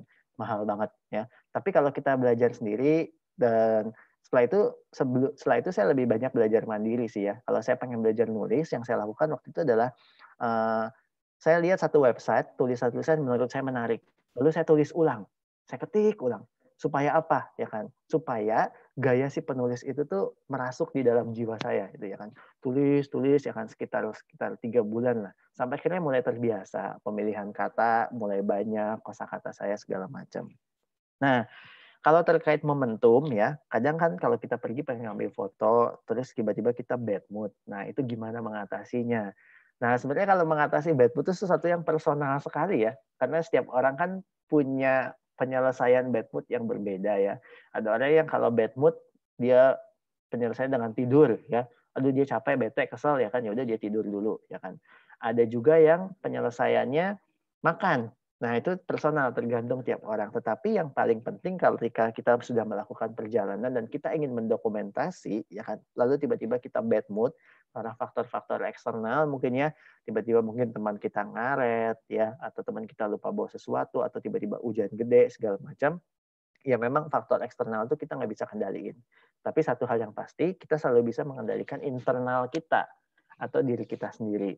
Nah, sehingga kalau saya sih prinsipnya ya, ketika lagi bad mood udah jauh-jauh gitu pengen ngambil kamera ya kayak semisal waktu itu pernah pergi ke mana ya, saya lupa ke daerah mana gitu ya kan, ternyata saya nggak bawa kamera ya kan, cuma bawa HP gitu ya kan, kesal sebenarnya kan, aduh gara-gara teman pula ya kan, udah gitu tripod saya hilang gara-gara teman ini rada rese pengen buru-buru terus ya kan, akhirnya kesal lah, saya marah di situ ya kan, bete. Tapi perjalanan itu jauh banget, waktu itu saya ke Banyuwangi ya, Banyuwangi dari Jakarta udah berapa lama perjalanan ya kan, rasanya tuh masa sih nggak ambil dokumentasi gitu ya, hanya gara-gara bad mood begitu ya kan. Akhirnya saya tanamkan dalam diri bahwa bad mood nggak bad mood, ya harus tetap mengambil dokumentasi. Tapi yang paling penting adalah gimana kita bergumul dengan diri kita sendiri secara internal supaya bad moodnya itu bisa kita atasi. Kalau saya sih diam dulu ya, menenangkan diri, minum kayak apa kayak, sehingga ketika lebih tenang barulah mulai mengambil gambar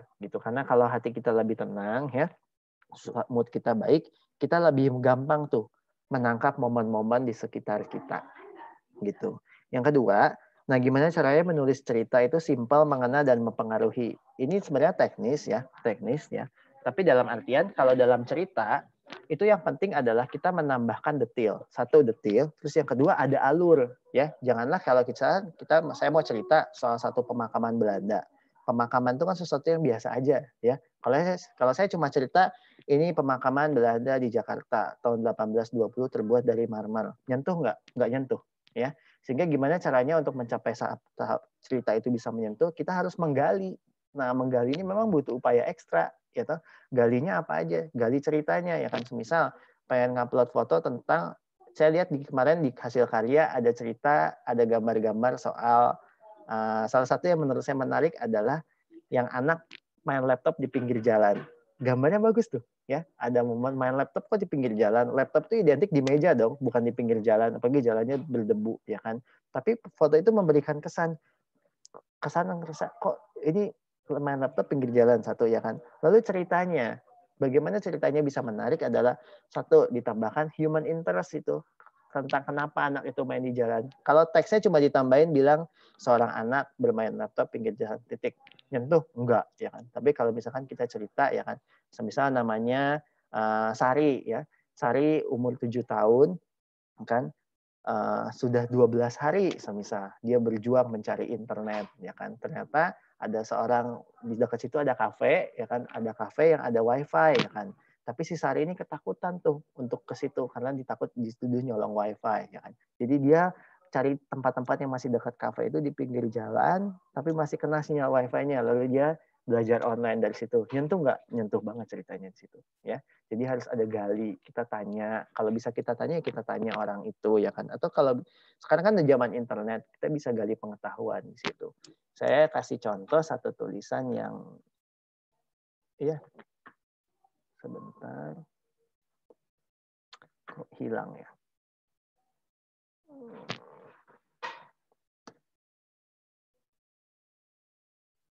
Ini dia.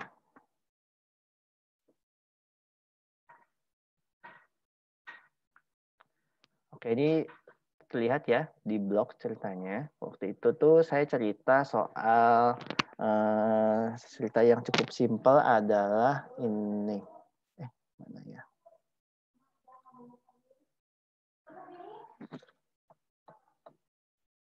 Ini contohnya. Ceritanya ini saya main ke Kawah Putih. Ini foto lama di Bandung ya. Kawah Putih itu tempat yang biasa banget ya. Dalam artian ini udah objek wisata terkenal di Bandung, Bandung Selatan ya. Orang tahu ke situ cuma buat foto-foto pre-wedding ya kan. Tapi kisah apa sih yang mau digali dari situ? Kalau saya cuma bilang ini Kawah Putih, kawahnya indah sekali, airnya warnanya putih, bla bla bla, orang biasa aja, nggak tertarik ya kan. Saya gali cerita ya kan. Kenapa sih disebut Kawah Putih ya? Saya cari tahu tuh ya kan. Terus akhirnya saya nemulah satu cerita bahwa Kawah Putih ini dulunya tempat angker ya. Angker ini saya kasih judulnya gara-gara Jung Hun. Jung Hun ini nama orang ya. Saya cerita 2 abad lalu ada mitos yang bilang kalau Gunung Patuha ini angker. Burung-burung yang terbang di atasnya bisa mati. Tak ada orang yang berani mendaki gunung ini sampai akhirnya Franz Wilhelm Jung Hun merasa skeptis atau nggak percaya dengan rumor tersebut. Bagi yang dulu nggak ngantuk di kelas geografi zaman SMA, tentunya nggak asing dengan nama Jung Hun. Dia adalah seorang cendekiawan Belanda yang jatuh cinta dengan alam Jawa. Dan saat itu dia tinggal di Priangan untuk mengembangkan tanaman kina. Dasar bule, dikasih tahu angker bukannya diem. Malah mendaki. Tahun 1837 Jung Hun menjelajahi Gunung Patuha. Dan akhirnya dia nemukan jawaban kenapa burung-burung enggan terbang di atas gunung ini. Ada kawah beraroma pekat belerang di puncaknya.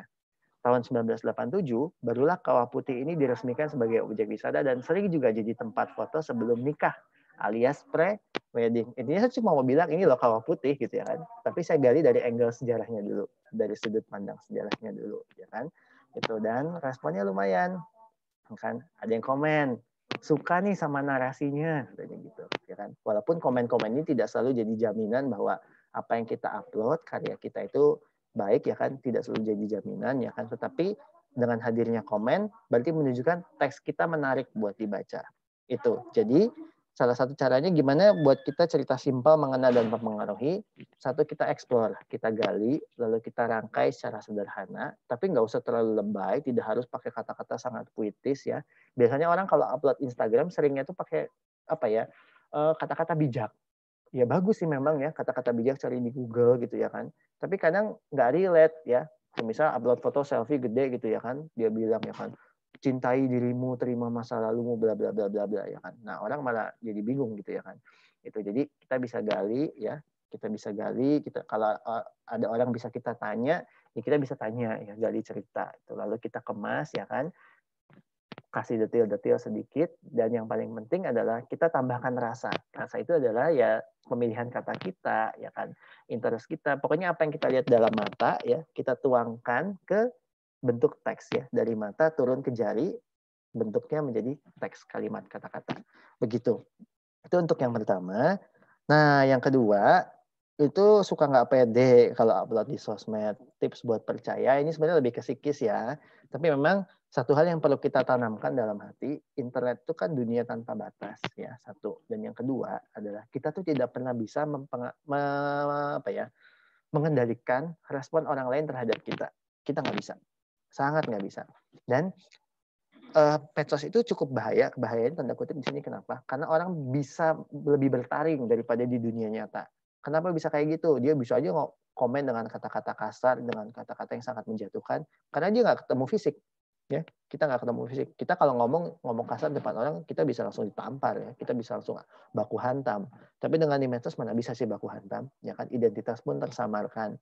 Dan bisa jadi juga orang pakai akun palsu ya, akun anonim kayak gitu. Jadi intinya supaya kita pede, percayalah bahwa karya kita baik, satu ya kan. Terus yang kedua, jangan terlalu hiraukan apa kata orang ya. Apa kata orang. Dulu saya upload begini juga sering banget di komen orang ya kan. Orang nyinyir ya kan. Ini ngapain sih upload begini, kagak kerja apa, kagak punya kerjaan apa, jalan mulu hidupnya ya.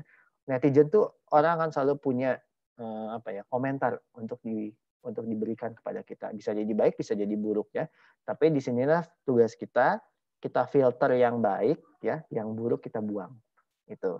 Dan yang paling penting makanya saya bilang ya, kita mulai dari circle yang kecil dulu ya, dari teman-teman dulu. Kalau teman-teman yang udah kenal kita, masa sih dia mau nyinyirin kita? Kalaupun nyinyir mungkin nyinyirin bercanda ya, masih dalam koridor yang bisa kita terima ya. Jadi mulailah dari yang kecil dulu. Atau kalau masih nggak pede, kita bisa minta saran ke teman-teman ya. Saya juga kadang kalau mau upload gambar atau mau bikin cerita, masih minta saran ke teman ya. Ini menurut lu gimana? Menyinggung nggak? Bagus atau enggak? kayak gitu. Nah, kita bisa manfaatkan lingkaran terkecil kita untuk mendukung kita. Itu. Yang ketiga dari Mas Heri Widodo dari Mentawai ya, tentang etika upload mengupload. Mana yang narsis, mana yang enggak, ini beda tipis memang ya. Karena pada dasarnya media sosial diciptakan buat pamer ya. Ciptakan buat pamer. Orang upload ini, upload itu ya. Tapi kita bisa mengendalikan sejauh mana pamer kita itu bermanfaat atau enggak ya. Yang paling penting sih kalau saya, janganlah kita pamer pencapaian diri ya. Pencapaian diri saya rasa itu bukan sesuatu yang harus di-upload ya, bukan sesuatu jadi konsumsi publik ya. Jadi kita perlu memilah lagi ya. Mana yang memang penting dan menarik, mana yang personal dan mana yang publik ya. Kalau kayak tadi, semisal orang mau pacaran, mau apa, saya rasa itu bagian yang privat, tidak untuk diupload gitu ya. Tetapi jika memang dia menganggap dalam kisah pacarannya atau dalam kisah relasi suami istri dia itu ada hal yang menarik untuk dibagikan, semisal soal manajemen konflik ya, soal apa gitu ya, soal manajemen keuangan antara mereka berdua, gitu ya kan. Kalau memang itu baik ya nggak apa-apa dibagikan, gitu. Karena pasti hal-hal seperti itu bisa menginspirasi orang lain, gitu ya. Nah, lalu untuk momentum seperti apa nih yang bisa dipakai supaya apa nih, menumbuhkan empati ya, empati dalam hal upload ini. Yang penting sih tadi ya, kita nggak bilang soal pamer ya, sebisa mungkin kita hindari pamer-pamer itu ya. Dan kalau kita upload, ketika kita mengunggah konten, fokusnya sebenarnya kita balikan jangan ke diri kita, tapi kita coba fokuskan ke netizen atau ke pembaca kita, audiens kita. Kira-kira kalau kita upload ini, kita pikir dulu nih ya kan, mereka bakal memaknai apa nih ya, memaknai apa. Nah, itu kita pikirkan. Sebagai contoh, ini saya cerita soal ini ya, ini memang ini saya kasih judul seperti ini ya. Ceritanya ada seorang kawan yang memang dia sakit, usianya masih muda, kurang dari 1 tahun dia akhirnya meninggal. Saya cerita ya, memang saya nggak pakai foto di sini. Kenapa? Lagi-lagi nih ya, sense kita diuji di sini ya. Kita harus melihat bahwa tidak elok bagi saya untuk menaruh foto di sini. Kenapa? Karena menjaga perasaan dari keluarganya juga. Karena tujuan saya bikin cerita ini bukan mau pamer saya baik loh, ya kan? Tapi saya mau cerita bahwa betapa teman saya ini ya kan punya semangat juang yang tinggi walaupun sakit menggerogoti badannya, ya. Tapi di sini saya kemas ceritanya dari sudut pandang saya sebagai orang yang mendampingi dia. Saya kasih judul lah ini, mendampingi seorang kawan di masa sekaratnya. Sengaja memang saya tidak kasih foto ya, tapi saya ambil foto daun aja di sini. Itu saya main di narasi, saya ceritakan ya, saya ceritakan bahwa inilah ya, saya kasih pesan penutup di paragraf ini ya. Sesak karena di masa pandemi ini tidak semua orang di kantor kami bisa hadir secara langsung melepas kepergiannya. Tapi ada kelegaan dan sukacita bahwa rekan yang kami kasih telah mengakhiri pertandingan hidupnya dengan baik dan memelihara imannya. Inilah sekelumit pengalaman pertamaku mendampingi seseorang di masa sekaratnya. Jadi intinya gitu, kalau kita kembali, kita membuat konten, kita coba pikirkan apa manfaat yang akan didapatkan dari pembaca kita, dari orang yang melihat konten kita. Jadi nggak melulu fokusnya ke kita sih, kayak gitu. Dan oleh karena itu pertimbangan dari teman-teman terdekat itu juga sangat baik ya, sangat menolong kita tentunya, gitu. Oke.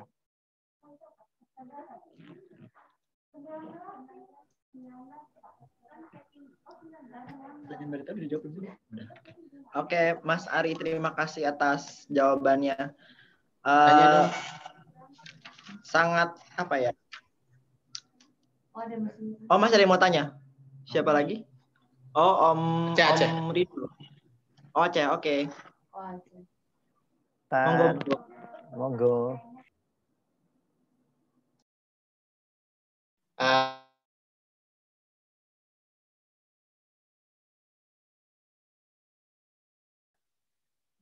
Kan ada beberapa platform nih, dan biasanya kalau sekarang ini kan orang cenderung juga untuk mengupload di beberapa platform medsosnya itu dengan uploadan yang sama, dan kalaupun ada narasi juga narasi yang sama.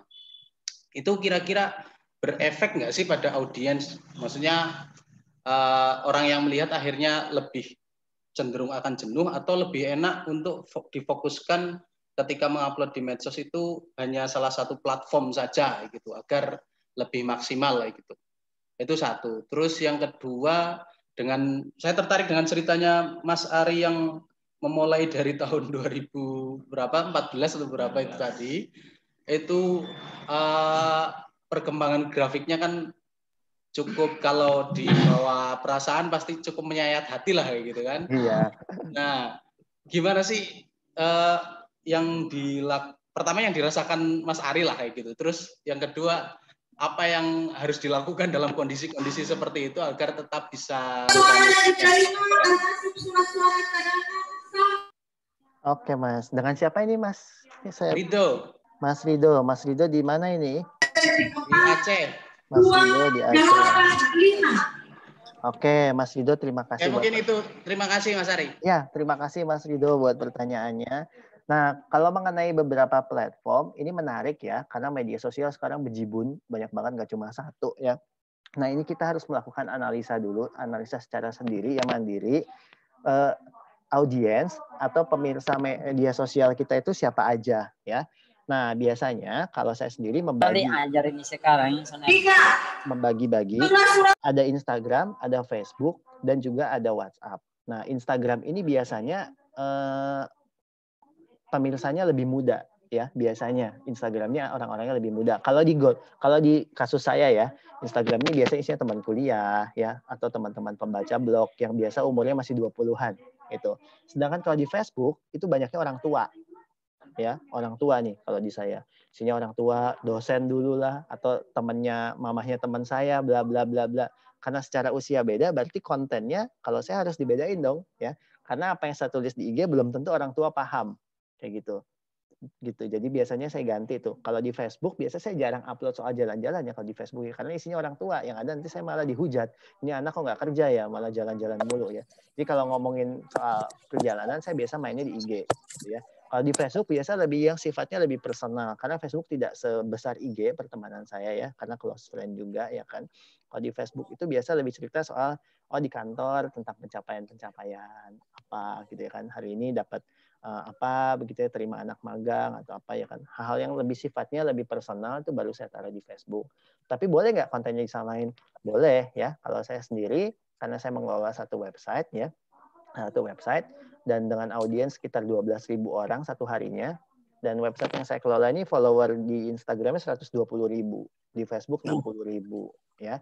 Nah ini sebenarnya bisa aja saya bikin konsepnya dibedain ya, teksnya, di narasinya dibeda-bedain. Cuma berhubung sumber daya terbatas, saya cuma sendiri ya, ini kesusahan banget kalau dibagi dua ya. Jadi dalam kasus ini kontennya sama nggak apa-apa. Jenuh sih saya rasa nggak ya, kecuali kita uploadnya sehari 10 postingan, mungkin orang jenuh ya. Tapi kalau hanya sehari 1-2 itu nggak masalah. Itu kontennya disamain nggak apa-apa. Tapi balik lagi, kita lihat audiensnya kita dan kemampuan diri kita. Kalau kita memang pengen berkarya lebih, kontennya dibedain, ya nggak apa-apa. Itu kalau Instagram memang lebih banyak main di foto, ya. Sedangkan kalau kita pengen main lebih banyak teks, bisa di Facebook. Atau pengen mencoba bikin blog, boleh. Karena blog gratis, ya tidak bayar, ya. Gratis tidak bayar. Ya suka nggak suka, nanti mau diurus apa nggak diurus, tidak ada efek ruginya ke kita. Ya, kalau lebih kalau nanti kita pengen memang fokus di narasi yang lebih panjang dan pengen membangun branding diri. Itu mungkin cocoknya. Itu satu. Ada. Yang kedua, ini kalau ya dari pengalaman saya dulu, kalau kondisinya sepi nggak ada yang baca ya kadang sedih juga ya. Kadang kalau upload cuma dulu pernah upload gitu ya, upload konten ya, ternyata upload tulisan di blog yang baca cuma dikit banget ya. Ya sedih mah ada ya pastinya ya. Pastinya ada sedih, ada ngerasa kayak ya udah capek-capek buat malah yang baca cuma segini gitu ya kan. Tapi ya nggak apa-apa ya. Dalam artian kan tidak selalu kita berada di puncak ya. Kalau naik ke puncak pun kan ada naik turunnya ya. Ada kalanya konten kita laku, ada kalanya konten kita nggak laku ya. Kalau nggak laku kita cari tahu apa sih yang membuat nggak laku. Oh ternyata jam uploadnya saya upload jam 1 pagi. Ya siapa yang mau baca? Jangan satu. Semisal, oh ini bahasanya terlalu berat ya kan. Oh ini topiknya nggak asik nih. Oh ini fotonya jelek ya kan. Nah baru selanjutnya kita pelajari dari apa yang dulunya dari kesalahan sebelumnya ya kita perbaiki. Lebih ke kayak gitu sih. Dan yang paling penting kalau saya tidak patah arang, kenapa? Karena goalnya saya nggak nyari duit ya di sini, dalam artian saya menganggap bahwa perjalanan cerita-cerita yang saya bagikan ini adalah sesuatu yang sifatnya terapis buat diri ya, karena saya suka bercerita dan saya suka ketika ada orang lain merasa terinspirasi. Buat saya itu bayaran paling besar. Jadi Kalau fokusnya ke duit mungkin akan beda cerita. Kita akan jadi drop, kecewa segala macam gitu. Walaupun duit ya nggak apa-apa kalau misalkan dari hobi kita bisa mendatangkan duit, bagus banget ya gitu. Nah intinya gitu sih, jangan patah arang ya. Kalau dikit ya nggak apa-apa ya kan. Ketika karya kita nggak ada yang baca mungkin nggak masalah gitu ya. Tapi kita bisa cari tahu, pelajari apa sih yang membuat karya kita jadi seperti itu gitu. Dan kalau saya sendiri di blog ini sekarang udah sekitar 800.000 klik ya jumlah kliknya. Yang paling menyenangkan adalah bertemu dengan teman-teman baru, komunitas baru dari sini. Itu buat saya itu bayaran yang paling asik. Itu sih. Oke, gimana Om Rido? Sudah oke? Oke. Makasih. Ya, makasih juga Mas. Kalau masih ada waktu masih bisa Oke, bertanya. ada satu pertanyaan terakhir. Boleh, silakan.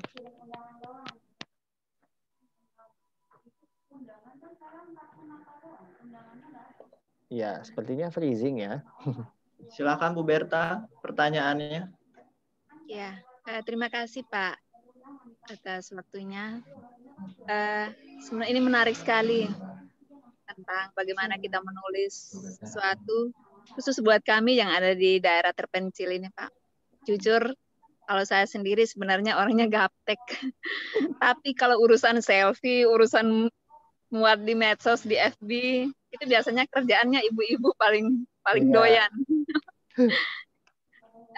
Yang saya mau usul sebenarnya Pak Ari dan mungkin JSI bisa memfasilitasi lagi untuk mungkin ada waktu ke depannya mungkin bisa ajarin kami bagaimana cara membuat blog itu untuk menulis sesuatu. Ya, di samping kita bisa buka di YouTube, di apa, mungkin kalau dibahas seperti ini mungkin kita bisa langsung bertanya begitu. Ini sesuatu yang sangat menarik. Oke. Mungkin itu Pak Ari. Baik, terima kasih Bu Berta. Nah, kalau blog sendiri memang teknis banget ya. Teknis banget, dan kalau saya bilang blog itu ibarat kita buka toko. Ya, buka toko pertama nggak langsung laris ya, kita harus bikin promosi, bla bla bla bla. Blog itu ibarat toko sendiri, kita punya rumah sendiri, toko itu hak milik kita. Jadi kita mau otak-atik ya, kita mau bikin desainnya aneh-aneh, warna-warni kinclong, pelangi segala macam, terserah kita. Ya, itu. Tapi tokonya punya kita sendiri, kita harus cari pelanggan sendiri. Nah, kalau dari saya ya, kalau kita pengen baru mulai belajar nulis ya kan, daripada kita buka toko sendiri modalnya belum kuat, kita numpang nebeng di toko orang yang udah banyak orang jualan. Semisal kalau contoh saya mau jualan pisang goreng, saya akan pilih saya jualan di Indomaret deh ya. Indomaret kan udah ada orang tuh yang lalu lalang ya, pasti akan lebih ada kesempatan orang mampir ke toko saya buat jualan. Nah, teman-teman itu bisa mulai nulis dari sifatnya sebelum mulai bikin blog mungkin ya, bisa bikin di Mas Blogging. Mas Blogging itu citizen journalism jatuhnya. Citizen journalism adalah jurnalisme atau teks yang ditulis oleh warga ya. Jadi bukan wartawan, tapi oleh kita, warga lokal, warga awam, ibu rumah tangga, anak sekolah, ya kan, petani, mereka bisa nulis ya kan. Nah, teman-teman bisa bikin akun di beberapa platform, semisal kayak ini ya, Kompasiana. Mungkin saya share sedikit. Dulu saya mulai di Kompasiana nih, tahun 2013 ya. Sekarang dia udah mulai membesar nih Kompasiana ini. Dia dari grup Kompas ya, tahu ya koran Kompas ya. Nah, koran Kompas memberikan satu platform untuk warga biasa ya, warga awam untuk menulis. Nah, ini pengunjungnya banyak, ratusan ribu. Jadi kalau kita nulis ini, jelek-jeleknya tulisan kita adalah 1, 2, atau 3 orang yang baca. Kayak gitu. Jadi kita bisa mulai dari sini, dan kita bisa lihat nih cara-cara orang nulis ya, gaya-gaya tulisan mereka seperti apa. Nanti kalau kita udah mulai terbiasa, barulah kita bisa mulai bikin blog gitu. Nah, kalau di Kompasiana ini menarik ya, karena nanti ada admin yang akan ngecek tulisan kita bagus apa enggak. Kalau bagus dia taruh di atas sampai sini, kalau jelek ya tenggelamlah di bawah tulisan-tulisan lain. Tapi seenggaknya kita jadi ngerti tulisan kita seperti apa bagusnya, kayak gitu.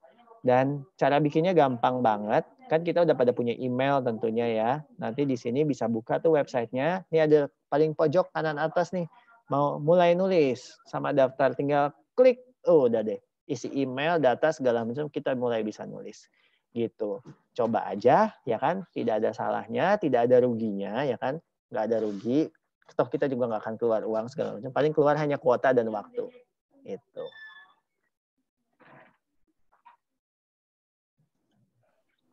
Oke, gimana Bu Berta? Jadi kalau ini kita kalau bisa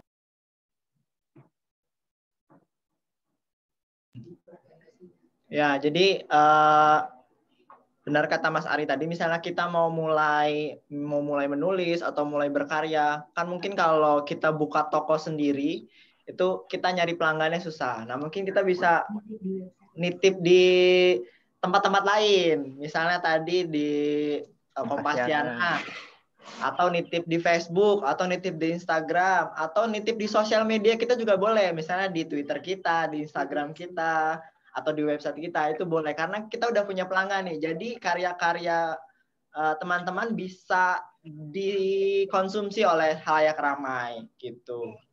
Nah, tadi ada pertanyaan dari Mas Rosi, mungkin di hold dulu ya, ditahan dulu, nanti dijawab setelah pengumuman. Saat ini kita mau ngumumin dulu pengumuman terkait pemenang lomba foto bercerita yang sudah kita kumpulkan karya-karyanya. Itu ada 37 karya dari 22 orang. Nah, ini akan saya serahkan ke rekan saya, Mbak Deta, untuk memandu pengumuman kali ini. Oke, cek. Oh, feedback. Udah. Ya, selamat siang teman-teman semua peserta. Selamat siang. Seluruh penjuru Indonesia. Nah, kemarin kami sudah menerima 34 karya dari teman-teman. 37 ya? 37 karya. Dan untuk saat ini kita mau share dulu karyanya ada siapa saja, dari mana, seperti apa saja karyanya. Nanti bisa kita lihat, bakal di-share oleh Mas Neno. Sudah share Mas Neno? Oke.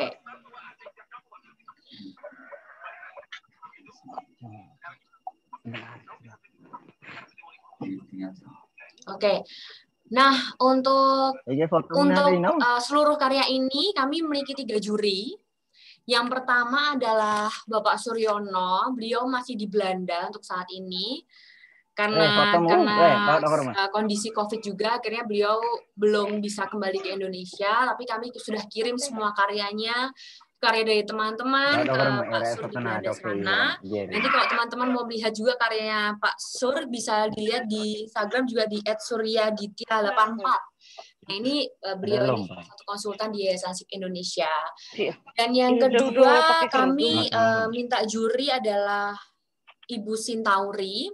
Beliau ini juga salah satu staf di Yayasan SIP Indonesia dan beliau expert dalam hal kebencanaan seperti itu. Karena kami mengusung tema ketangguhan masyarakat dalam menghadapi bencana, maka kami ajak Ibu Sinta ini untuk turut menilai kira-kira foto yang perspektif bencana itu seperti apa sih gitu. Nah, itu juri kedua kita. Nah, di juri ketiga kita itu salah satunya adalah narasumber kita pada hari ini juga ada Mas Arianto yang beliau juga turut serta dalam penilaian karya dari teman-teman semua. Semuanya bagus, semuanya luar biasa karena emang setiap foto tuh memiliki keunikan masing-masing ya teman-teman. Jadi di situ juga akhirnya kami merasa wow, ternyata memang teman-teman itu sangat-sangat berpotensi untuk bisa mengembangkan kreativitas dalam hal foto dan juga menceritakan, sehingga apa yang kita ceritakan pun bisa bermakna bagi orang lain seperti itu. Nah, dan saat ini kita mau tayangkan sedikit, tayangkan semua nih, semua karya teman-teman dalam video pendek ini bisa teman-teman saksikan foto-foto yang sudah dikirimkan.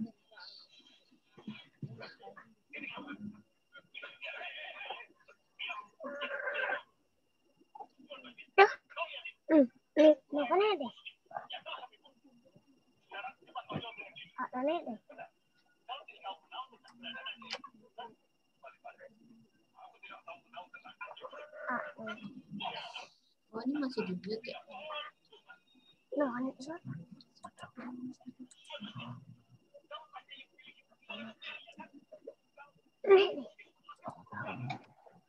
Nah, berikut ini adalah foto dari teman-teman semua. Mau mana foto? Semua berupaya untuk menceritakan ketangguhan kebencanaan di masing-masing wilayah ya. Ada yang cerita tentang banjir. Ini ada persiapan untuk erupsi Merapi. Baru Ini cerita tentang keringan. Ya udah dua Mat. Saya foto. Lama lah. Udah seserak. Udah goreng kopi ya.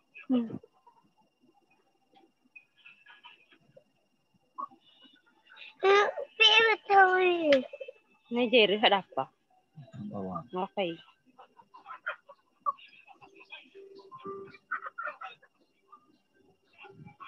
Ini jadi foto.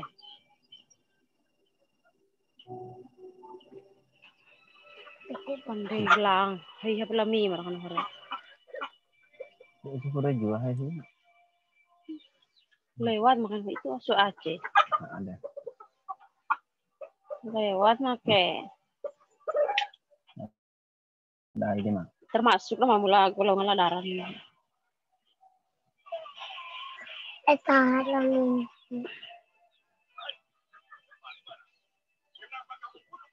Kita mau ini rondo iya.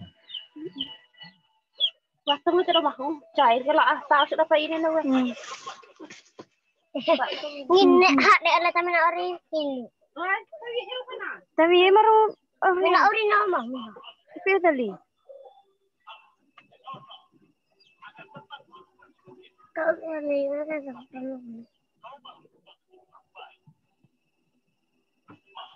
Tapi ya dulu dia. Nih. Liwat. Liwat. Nadu. Jerry. Dan cerita air hari-hari. Itu sama bukannya pikul air.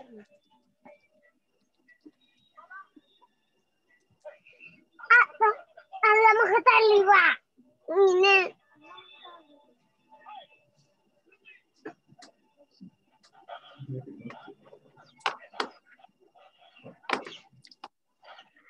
Oke.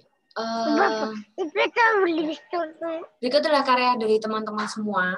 Ada 37 karya totalnya dan kami ada melihat dari segi gambar, dari segi cerita, ada segi kesesuaian dengan tema. Dan itulah akhirnya dikumpulkan oleh para juri, kami kompilasi untuk menentukan siapa yang jadi pemenang dalam sesi lomba foto bercerita ini. Dan kita ada 3 peringkat, ada yang peringkat 1, 2, 3 plus ada juara favorit. Yaitu juara favorit adalah yang ditentukan oleh panitia seperti itu. Dan kira-kira sudah siap untuk mendengarkan pemenang lomba foto bercerita Yayasan SIP Indonesia? Tepuk tangan. Oke, ini saya share screen ya untuk pemenang lombanya. Ini ya.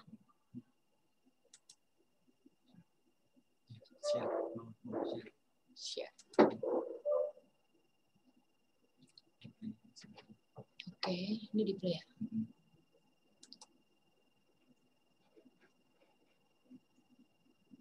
Masuk.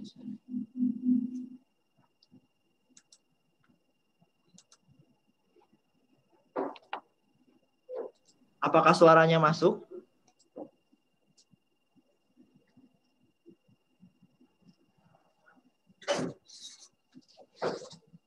Biar lebih menegangkan ada suaranya. Biar ini ya, biar terasa ini wordingnya, biar terasa ada deg-degan. Oh, nggak ada suaranya ya. Oke, sebentar. Oke, sebentar. Masih sabar menunggu ya. Ini, terus Hah?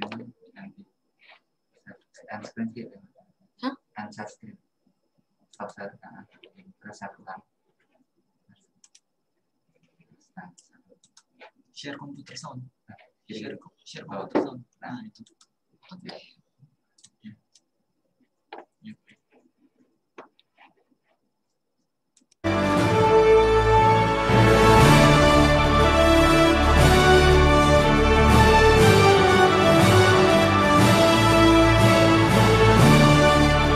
Pemenang lomba foto bercerita dilakukan masyarakat dari Jakarta.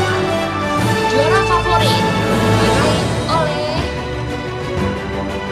apa ya?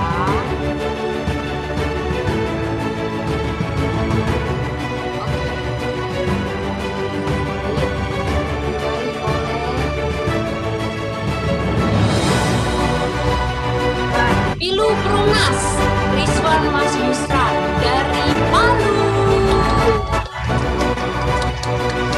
Ya, ini juara favorit yang teman-teman panitia.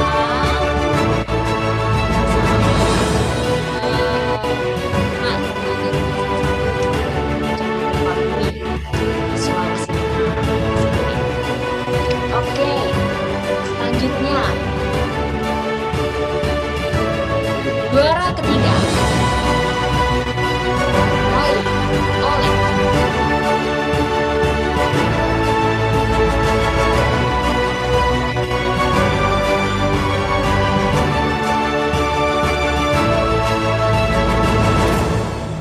Edukasi Kebencanaan dengan Lomba skor 864 Randy Wahyu dari Lombok Timur.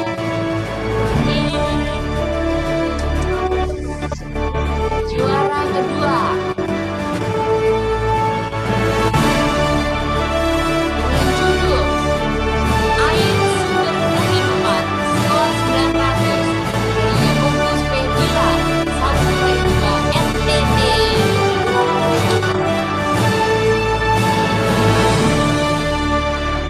Dan juara pertama dengan judul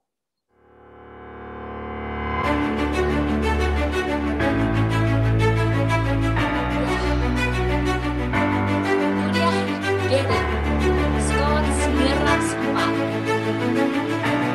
karya Abdul Ghafar Arif dari Aceh Bamian.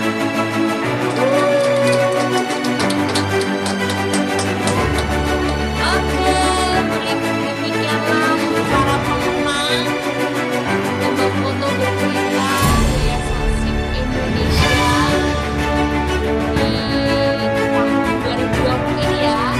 Selamat bagi para pemenang, terus berkarya dan bermanfaat sesama kita. Oke, itu sekian pengumuman ya.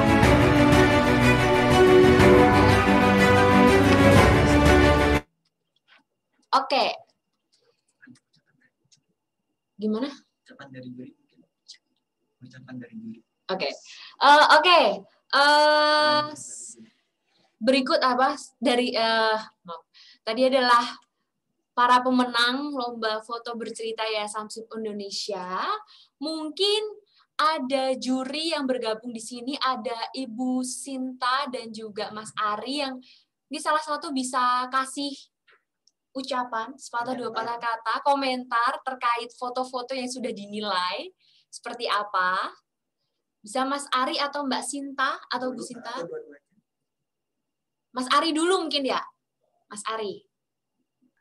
Oke, ya saya sendiri secara pribadi ketika lihat foto-foto semuanya, wow, terbuka wawasan saya ya, karena selama ini kan saya cuma duduk di kantor doang ya. Tapi ketika lihat foto-foto teman-teman tuh, bagi saya semuanya bercerita ya. Teman-teman punya satu semangat yang bagi saya itu luar biasa banget ya. Walaupun mungkin hanya dengan HP ya, tapi foto-foto teman-teman itu semuanya baik di situ. Teman-teman berusaha menyampaikan pesan ya, menyampaikan suatu cerita tentang keadaan yang dihadapi di sana, mungkin ya dengan segala kesulitan, tapi semangatnya itu tetap terasa. ya, tercurah lewat foto, juga lewat narasi yang sederhana.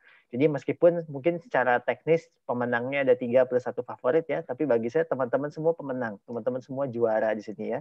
Teman-teman juara dalam artian teman-teman punya satu semangat untuk menjadikan hidup ya terkhusus di wilayah yang teman-teman tinggali saat ini sebagai satu wilayah bagi teman-teman untuk berkarya ya, untuk menjadikan tempat tinggal teman-teman jadi lebih baik.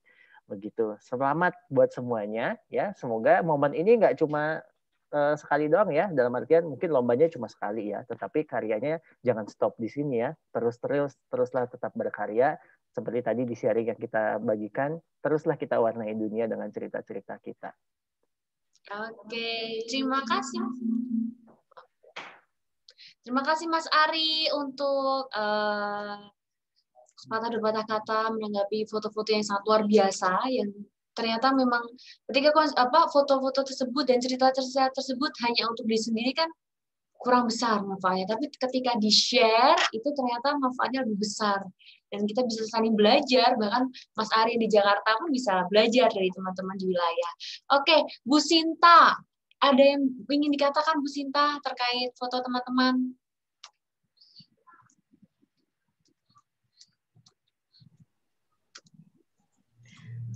Oke, halo, bisa kedengaran Mbak Deta? Halo. Dengar? Oke, apa ya? Sebenarnya pas awal gitu kan, ketika saya dikasih foto-fotonya gitu, saya merinding. Foto-fotonya bagus-bagus semua dan itu memperlihatkan bahwa teman-teman di berbagai wilayah di Indonesia itu mempunyai ketangguhan masing-masing gitu kan. Ada yang tangguh untuk menghadapi kekeringan, ada yang ya di Palu setelah ada bencana gempa, tsunami dan likuifaksi, tapi dari dari foto-foto tersebut terlihat bahwa masyarakat itu memang punya ketangguhan masing-masing gitu loh. Dan saya rasa untuk selanjutnya memang ketangguhan itu harus tetap dipertahankan dan biar kita tidak lagi kita tahu bahwa Indonesia ini kan memang negara yang rawan bencana gitu kan. Jadi bagaimanapun dimanapun kita harus tetap tangguh itu tadi. Jadi ke semua foto-fotonya itu bagus-bagus dan benar-benar memperlihatkan bahwa masyarakat kita itu tangguh-tangguh. Selamatlah pokoknya pada teman-teman. Terima kasih juga sudah mengirimkan foto-fotonya yang bagus-bagus. Tetap kirim lagi ke kita juga nggak apa-apa loh. Ya kan Mbak Deta? Oke. Ya, saya rasa cukup. Terima kasih. Ya, terima kasih Bu Sinta. Jadi memang kita bisa saling belajar dari sini karena kita menunjukkan ketangguhan dalam menghadapi bencana dan kita juga tahu Indonesia sendiri itu juga negara yang punya pengalaman bencana yang banyak. Sehingga kalau kita saling share ketangguhan apa aja sih yang ada di antar wilayah, kita bisa saling belajar.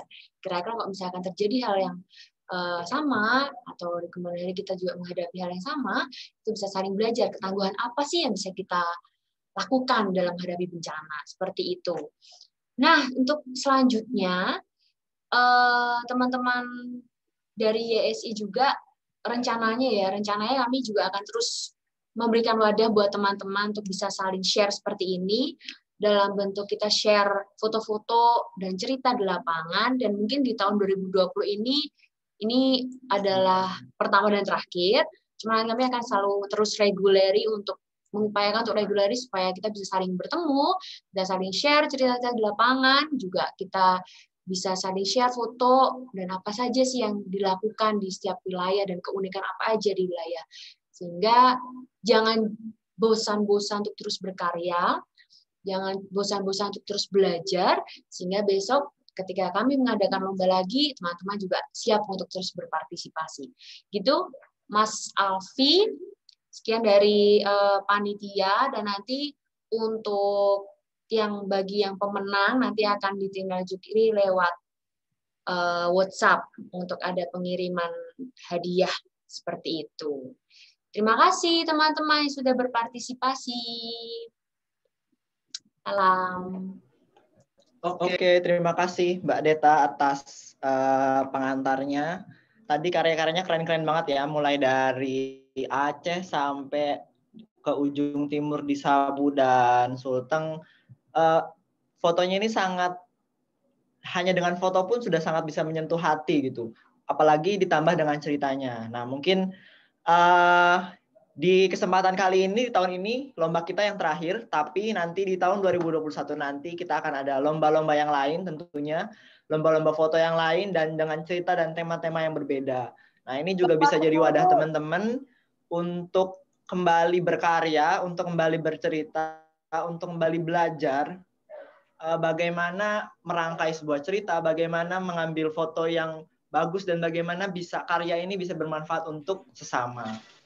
Nah, sekian dari kami. Terima kasih Mas Ari atas sharingnya. Terima kasih Mas Ari atas berbagi ilmu dan ceritanya. Dan terima kasih untuk teman-teman yang sudah hadir. Semoga ilmu dan cerita-cerita yang disampaikan pada hari ini bisa bermanfaat. Dan mulai hari ini kita boleh meniatkan diri untuk belajar, berkarya. Melalui cerita-cerita kecil kita, melalui cerita-cerita dan foto-foto yang kita ambil. Dan tentunya semoga bisa cerita-cerita yang kita bagikan, cerita-cerita yang kita ambil itu bisa bermanfaat bagi sesama kita. Nah, sebelum kita mengakhiri benar-benar mengakhiri, kita foto bersama. Coba kita aktifkan dulu kameranya. Tunjukkan wajah cantik dan gantengnya. Iya. Muka-muka glowingnya. Boleh dilihat dulu. Ya. Mungkin yang beberapa sudah ada yang Jumatan ya, tapi mungkin yang belum Jumatan boleh kita foto. Ibu Berta, Om Rido, Mbak Maya, Mas Jerry, Pak Ical, Mas Rosi, Mbak Ajeng, Mas Rio, Butri, Mbak Wafik. Sudah? Oke. Oke, satu. Kita foto ya. Fotonya akan dipandu Mas Neno. 2, 3. Oke, terima kasih. Oke, terima kasih teman-teman. Terima kasih. Yang sholat Jumat silahkan. Bye-bye. Terima kasih Jumat, semuanya. Dan teman-teman yang mungkin sudah lapar boleh makan siang, menikmati makan siangnya. Terima kasih, sampai jumpa. Dadah. Terima kasih Ari. Terima kasih Bu Berta. Terima kasih Bu Berta. Terima kasih Pak. Terima kasih Pak Heri. Cerita yang menginspirasi. Terima kasih, sama-sama. Sama-sama. Sampai jumpa ya. Nanti turun Saburejo ya. Oh, Oke, siap. ditunggu Pak. Akan diagendakan. Kita nunggu ini. Mas sekali turun Saburejo ya. Kita nunggu Om Andi untuk mentransfer kita untuk ke Sabu. Sampai jumpa semuanya. Selamat jumpa. Pemenang. Semoga besok lebih bagus lagi. Amin. Terima kasih. Amin. Amin. Amin. Amin. Amin.